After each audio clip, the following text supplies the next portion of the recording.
What's up? What it do? You already know what time it is. Turn your volumes up. It is Blazing Takes. I am, of course, Rick Blaze, and I'm joined by my brother Siege. How we doing on today, Thursday? I'm doing beautiful today on pre-Friday. It's a wonderful day to be alive and be here in the studio talking to you. So let's get right into it. Day 2 of our previews. Rick, it's time. Let's talk a few more Intercontinental teams. Let's For talk sure. first about a team that does not have very high expectations, but everyone's rooting for him anyways. SimWorld Middle East. Now, Sure.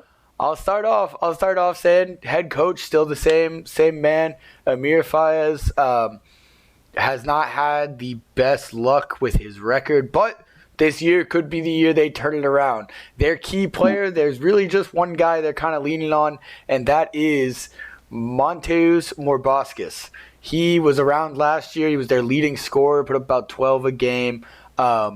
He's going to be their guy. You know, he's a 6'3" guard. He can do a couple things pretty well. He's a good creator. He's a good athlete.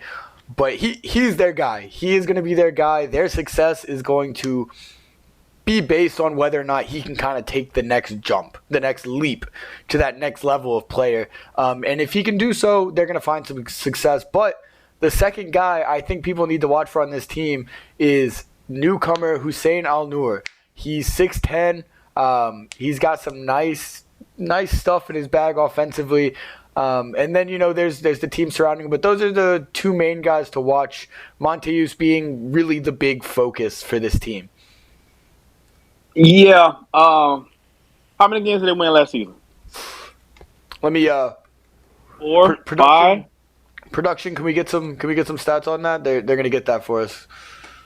So I think they probably won 5, 6 games last year. They probably get a +2 win, 2 more wins. I don't see. Yeah, 2 more wins than they had last year.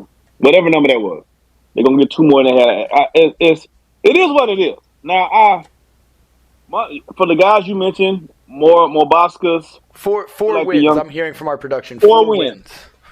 4 wins last season. So they're gonna get 6 this year. So congratulations to Middle East for 6 wins. I'm going to already write in my books. This team just doesn't have a lot to work with. They just don't have a lot. I wish I can tell this a different way, but I can't. They just don't have a lot to work with.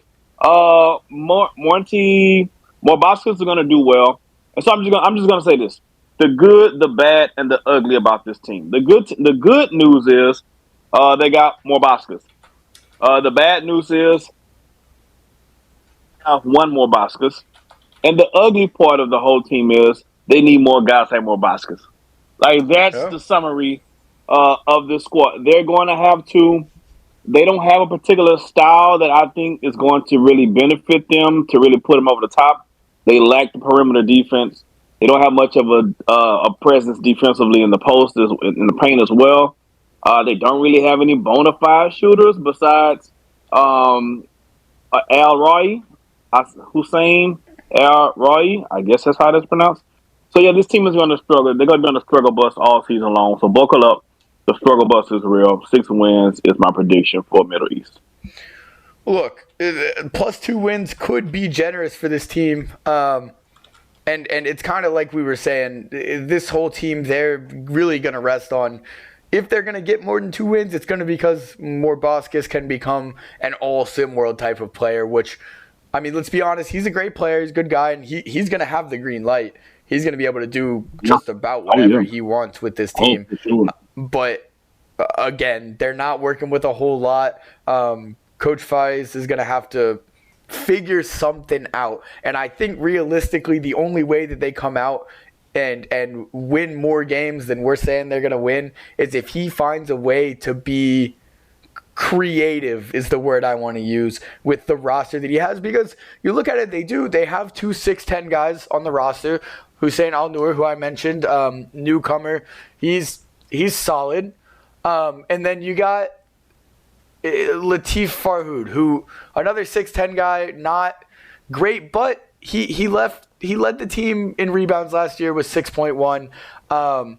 Wasn't a super efficient scorer, but so there's some guys that maybe if he can be creative with how he uses this team and switches up the game plan, gets Monteus Morbaskas some help, maybe taking some pressure off him, some motion, maybe having him play a little more off ball even. That could be something that helps them a lot because he's got to figure something out. But I think we're all on the same page that this team is going to have to come up with more Morbaskas. There's no other way to say it. I'm going to keep saying it, and I know I'm repeating myself. Morbaskas is going to have to be all league for this team to make any noise at all. And even then, I don't know if it's going to be enough. Yeah, like the old saying about there's a broke clock is right at least 2 times a day. Middle East is SimWorld's broke clock. They're gonna get a couple of wins just by default here and there. But yeah, that's about it. That it is. But let's move on to a team that I personally think has a little bit more to look forward to this year. SimWorld Latin America. Mm-hmm. They were in the news a little bit in the offseason because they did lose Tim Bilardi. He left to go to your guys over in H-Town. He brought J-Mo with him, who was a fan favorite, and a lot of people thought, oh, that's the end for SimWorld Latin America. They lost J-Mo, who a lot of people like to say was their big name, their star, but he was the fan favorite. But I'll tell you this, they did lose J-Mo, and they also lost Bilardi, and they lost Edgar Fernandez, who was their leading scorer at 15 points a game. But they returned Red Jontner, who was their leading assist man at about 4 a game, and their second leading scorer. They returned Cesar Castaneda, who was their third leading scorer. And let's talk about this. They added Richard Hennessy, who 2.5 blocks a game, about 8 rebounds a game, was under double digits in points per game. But that's a big piece. That's a big piece. That's something you can center your team around. And people are expecting a jump from Richard Hennessy, especially on the offensive end. Head coach DeLeon is coming back, and I know that kind of drove some Puerto Rican natives away from Latin America. They weren't happy with the way that he kind of communicates. They don't love that. But they also added Xavier Hawkins, who's a newcomer, who's 6'3", 220. He's a big body. But the main guy for this team to watch out for is obviously Richard Hennessy. He's going to be that anchor, big guy. And then Tavion Jones, who they added, Xavier Hawkins, who they added, and obviously the returners in Cesar Castaneda and Red Jontner. So I'm a little high on this team, but something's got to be figured out. Yeah, I mean, I like this. I mean, they have some things going for them. I mean, I'll say anything's possible with Richard Hennessy as in the front court. So he should get an uptick statistically this season. They got a few guys that does a few things. Again, Ravello is good. Castaneda's coming back. He's good. Red Joyner has a solid game. They have some spots. I expect them to play a slow tempo game of basketball this season. I think they should go through the big Richard Hennessy. So I do the good, bad, and ugly for this team. The good is they have Richard Hennessy, and they have good interior defense. The perimeter defense is suspect, but the interior defense is good. So that's the good. The bad part is they don't have much shooting. As far as guys that could just spot up, shoot a jumper. So they're going to suffer in high-scoring games because I don't think they have enough offense. They have to run a slow tempo. They need to limit the possessions by the opposite team to have a chance to win. And the ugly part is I can't help but to imagine what this team would look like if Gabe Pope and J-Mo were still on it. Well, I mean, and Ollie Cortez, their cousin. I know that's water under the bridge. But if those guys were on this team with some of the players that they have, this Latin American team could be a serious team this season. But alas, we don't. So they're gonna have to slow the tempo down. They're gonna have to get creative with their shots. They should work from inside out with the big. But I at least do like their interior defense as a team. And they should be able to put up about 55 points a game. Anything over 60, they're in trouble. So they want to keep their opponents between the 55, 60-point range. Once their opponents get over 60 points, that's going to be very hard for Latin America to get a win. Yeah, and I think a positive, and you mentioned this, they're going to be solid defensively. I do think they're going to be solid on the interior defensively.